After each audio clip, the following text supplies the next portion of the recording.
What's good, YouTube? DM Gaming here, guys. Today, I want to showcase my RPO game. And I'm in year 2 of my dynasty. I'm playing with Oregon. And I really like RPOs in this game. One thing that I don't like is even when you're doing the coach play calling, like when the coaches suggest a play, they don't suggest RPOs that much. You know, nothing wrong with manually going to pick them and stuff, but I kind of like the streamlined event of picking them myself. But I could just go into my playbook and, make it to where it's more suggested. Yeah, whatever. So what I want to showcase is the different RPOs that are available in the playbook that I run and when and how to use them. Give people a little bit more depth on this because RPOs aren't going anywhere. They're going to be used. So if you're new to the channel, guys, hit that subscribe button. Don't be a Poindexter. Get out of the portal. Become a 5-star subscriber. Help us to reach 100,000 5-star subscribers by clicking the sub button. It's free. Don't cost you anything at all. And it helps me to continue doing what I enjoy doing. So it is what it is. So right here, like I said, I'm playing with Oregon. I'm not using Oregon's spread playbook. Kind of going old school Chip Kelly style and using the spread option playbook. Levitt transferred from Arizona State in year 2 to our school. I tried to get Jaden Daniels, but he didn't want to come to us. But whatever. We got Levitt. He's mobile. He can run. And so I wanted to transition to using a spread option playbook. And so looking at the RPOs in this playbook, you have the RPO read, you have RPO peak, and then you have RPO alert. So what are the differences between these? Okay, starting with RPO read. Actually, let's save that one for last because it's the most intricate. Let's start with alert.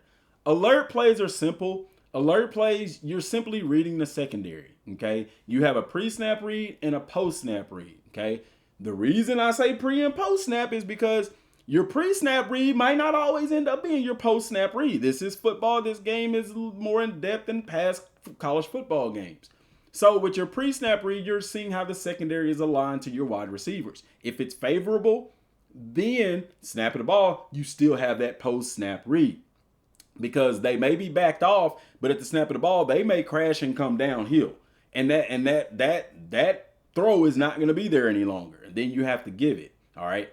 So RPO peak, now I'm moving further inside as far as my post-snap, pre-snap reads. Now I'm reading the linebackers on here, okay? And if, for example, quarterback slot option, if that middle linebacker bails, that slot's going to be open depending on the alignment of the secondary back to my slot receiver.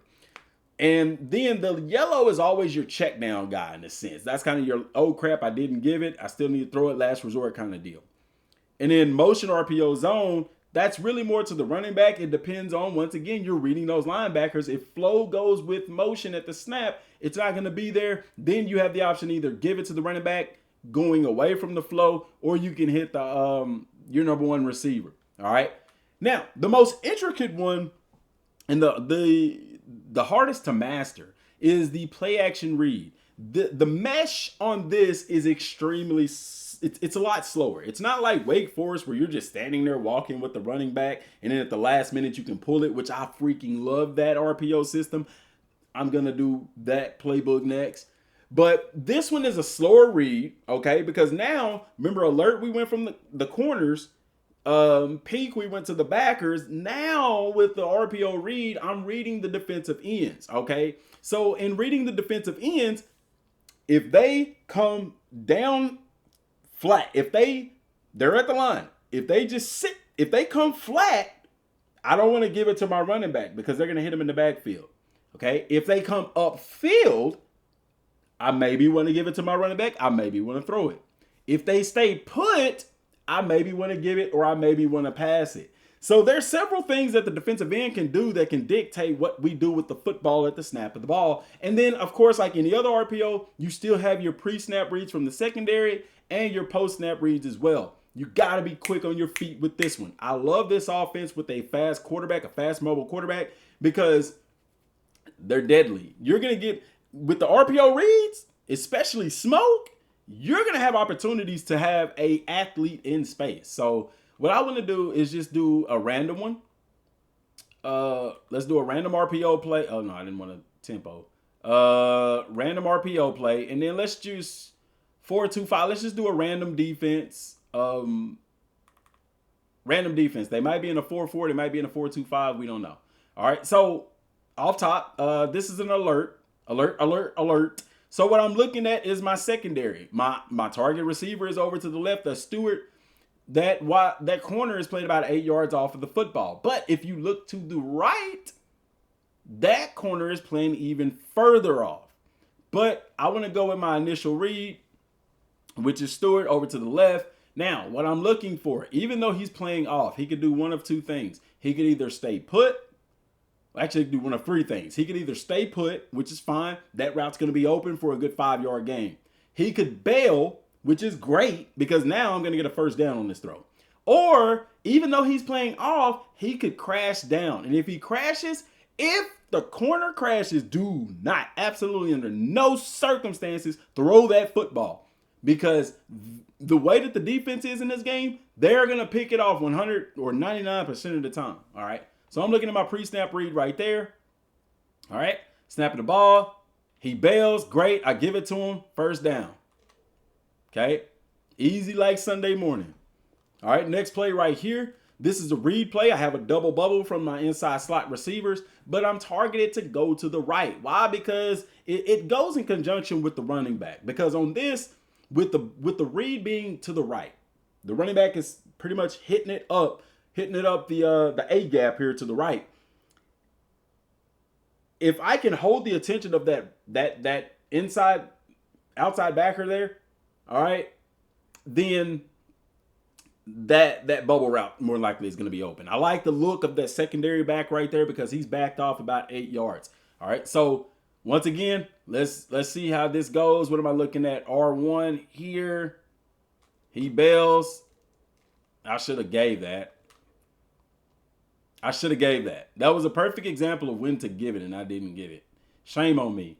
All right, so what the lineman did, look, he stayed put. If he stays put, I either want to give it or I want to throw it right here. The throw was definitely there, but the give would have got me better yards, especially the way that my lineman picked up those blocks right there. My running back would have been off to the races. Shame on me. That's a bad choice right there. Okay, now I have the peak, which at this point I'm reading the linebackers, okay? You see the P over that linebacker there, that's your peak guy. That's the guy that you're peaking off of. Now, if he bails or if he flows with the running back, because notice now that the running back is on my left, but he's going to flow to the right. If he goes with him, that slant is more than likely going to be open. But I also have to pay attention to my pre-snap read. I got to walk down backer over my slot receiver. It looks like he's playing outside leverage, which is even better because that means that my slant is going to be that much more open if that linebacker bails. All right, so we're going to see what he does here. He stays put. I give it, and we off to the races. Very quick decision right there. You're going to have to practice this stuff because it's I've done it for so long that, I can pick up on this stuff. It's a little bit different trying to do it and record a video at the same time because I'm talking while I'm doing it. So that is slowing down my brain function. But notice right here, okay, that linebacker stays put. So guess what's off? That slant is immediately off. All right. And then notice, too, that the outside backer here doesn't necessarily bail with the slot receiver. If he did, okay, I could have hit the drag by the number one receiver. That's really my last resort kind of deal. But right here, we give it to the running back because since that linebacker stays put, I'm in good position. Whittington is a stud at the running back position for Oregon. I love running with him. Just awesome guy. First down right there. Okay. Now we have an alert play. The secondary back is pressed against my number one receiver. Doesn't mean he's going to stay there. He could easily bail. Now, I know what you're going to say. Well, he's pressed down. Your number two receiver, Stewart, it makes it easier for him to get to him. Not in this game. It's not going to happen. Okay. The only way that I pass this football right here is if the cornerback bails at the snap. He doesn't bail. That's going to be a give. Whittington got the speed. First down. And it's quick. You got to kind of see it. I know it's hard to see like on the screen, but you got to kind of see it. All right. Right here, notice there's nobody in the middle, but you have that backer. It's kind of walked over my number two receiver. All right. I'm not able to, I can put him in motion, actually. Put him in motion. More than likely, they're probably in a man. Now all they did was shift. The defense just shift positions. They might be in man. I don't know. Nor do I care. Let's put him in motion. Let's have some fun with this. Let's put him in motion. Okay. Now I have a different read. But what I'm looking at now is square. Okay. I may throw it to square. I may not. Let's see. Square is open. Okay, good deal right there. What do we do, DM? Because a lot of times in RPOs, you can't motion. So what did I do right there? Okay, I motioned him over because it took two players with him. Now it's a simpler read between this backer who becomes my read and this wide receiver who's playing outside leverage 5 yards off the ball. So at the snap of the ball, I already know I got him. That ball is out right now. Okay, and it's complete. Now what I should have seen what I could have done was put him on a slant route, because see how he rounds that? A slant, he would have got into that route a lot quicker. The slant right there was even open on the right side, the original route. The give definitely was not there. Okay. Another replay on the bubble steam. Keep it. Throw it. Interception. I didn't look at my post-snap read right there.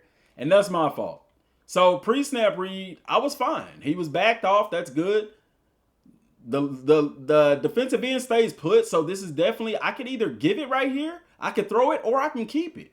I could do any one of those three things. Okay, so I decided to keep it and throw it, but the receiver didn't pick up his block. He missed his block right there, and I didn't see that, and it almost led to an interception.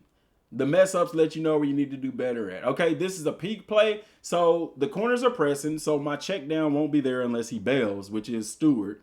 All right, what I'm looking for is flow with the running back. Okay, he's gonna go in motion.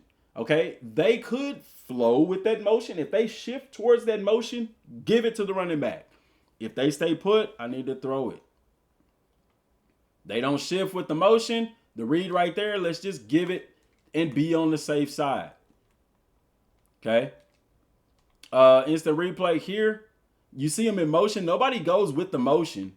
All right. But at the snap of the ball, I probably could have got away with throwing that to the running back. I could have got away with throwing that to him. Because even still, 74 didn't even hold his block right there. He whiffed on his block. But what I was looking at on that pass was this guy here. But he stayed back, which I could have threw it and got some yardage on the outside. That's fine. We still got positive yards. Okay, I got a guy rolling down here. We got a read play here. He stays put. Come on. You got to throw that quicker, man. I don't know. He was there. It was there. All right. Alert. Cornerback's backed off. He doesn't crash down. That's fine. Get outside. That's not a very elusive wide receiver right there. But it still works. Another read play here. Keep it. There we go. Get outside. Get upfield. First down. Reading them pretty quick now. Another peak play. I'm looking at the linebackers here. They don't bail. He actually flows out on that play right there. Instead of him staying put or coming down, he actually flared out towards the slant, into the slant. So I'm definitely not going to throw that. See right there at the snap of the ball, that slant is not going to happen, Jack. Neither is that drag route. So I had no other choice but to give it right here. Running back vision was A+ right here. Good job picking up those blocks. Good job getting the first down. Bubble read. He stays put. I keep it. Good interception right there. Didn't look at my post-snap read right there. This is an instance where that guy does come down on that. See right there? That's a good read. But because I took so long to throw that football, like really and truly, I should have thrown it right there. But I waited. I rode it too long because I was going to give it. I should have thrown that earlier, and I didn't. And I even could have threw it to the left side of the field over. I didn't even read that part. That's my mistake right there, y'all. All right, another peak play here, reading the backer. He doesn't go with the flow. He actually, once again, kind of goes into the path of the slant. Replay here. They're rolling down. A lot of times, if they roll down like that, flow is going to go to that side because they have to compensate. Easy give right there. Or easy throw right there, rather. And what I mean by the flow right there. So they're rolling down. And so you see at the snap of the ball right there, he's coming off the edge. I don't want to give that to my running back and risk him getting hit in the backfield. Okay. But that lineman isn't committed. The play side defensive end isn't exactly committed as well. So I do have that option to either keep it or run it. But on this instance, I want to keep it. If he had attacked the running back, I would have kept that and got upfield. Right here, we just dump it. This time I dump it earlier. And that safety didn't come down on my wide receiver also. Another replay right here. We're going to give that one. I could have thrown that too because it was definitely there in the slots to throw that. Now I can already tell they're rolling down on this one. So right here, you got the bubble routes. Both of those are open. Really, more or less, the one to the left was open. But because that defensive end just sat there, it gave me the option to do what I wanted to do. Now, 72 whiffed on his block, so I probably shouldn't have gave it right here. I should have threw it over here to 14, but I gave it, and it worked out. It is what it is. It's a video game. It happens. All right, they're rolling down. Another motion read. I'm looking. Now, he goes with the running back here, but he doesn't stay with him. They bail at the snap of the football. Truckstick, get off me, boy. Get you some. First down. So this is one of those deals like this game. You have to look at your pre and post snap reads. Notice at the snap.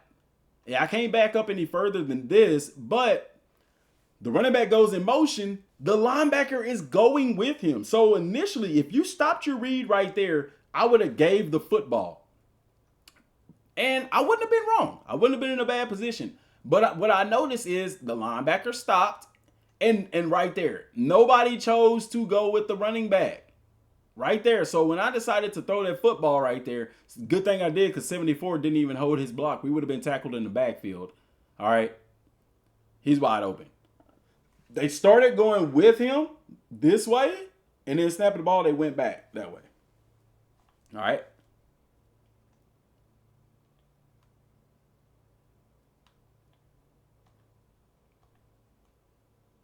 All right. So we got another replay here. They're backed off. That's fine. But I'm looking at here. Initially, I like my pre-snap read because what it's telling me is I'll be able to hit this wide receiver right off the snap unless that cornerback comes down. I'm not even paying attention to the read at this point. He doesn't come down. Oh, man, I didn't. I still had to do the read. I thought I could throw it. I tried to throw it quicker than that, but I didn't push the button right. There we go. We're running the same play again. He doesn't come down. I go ahead and hit him. We get the block outside, make a guy miss, make another guy miss. Deuces. Touchdown. All right. So I'm going to end it there because that's good with me. So all in all, like your RPOs, you got to do this. Get into your dynasties and actually go into practice mode and practice running your RPOs. Practice your RPO, your play action reads. Practice your peaks. Practice your alerts. Practice them on air because also too, if I'm not mistaken, on some of these plays, if I'm running sideways with the quarterback, I can move my right trigger. I can move that right trigger in a direction, and the closest receiver to me is going to run a route. So understand that as well. Okay. But all in all, I love RPOs. I can't wait to see more RPOs. What I really want to do is get into Wake Forest's playbook with their slow mesh RPOs. What I hope they do in 26 is make it so that RPOs are sort of all around the field in a sense, if that makes sense, where I can, instead of me having to pick Wake Forest's playbook to get the slow mesh, make it a generic playbook to begin with so that I can run it with any team without necessarily having to pick Wake Forest's playbook. Does that make sense? I can build a playbook off of a slow mesh system. So let me know what y'all think down in the comment section down below. What's some of your favorite plays? What's some of your favorite schemes and formations? That's all I got for right now, y'all. Till next time, thanks for watching. Peace.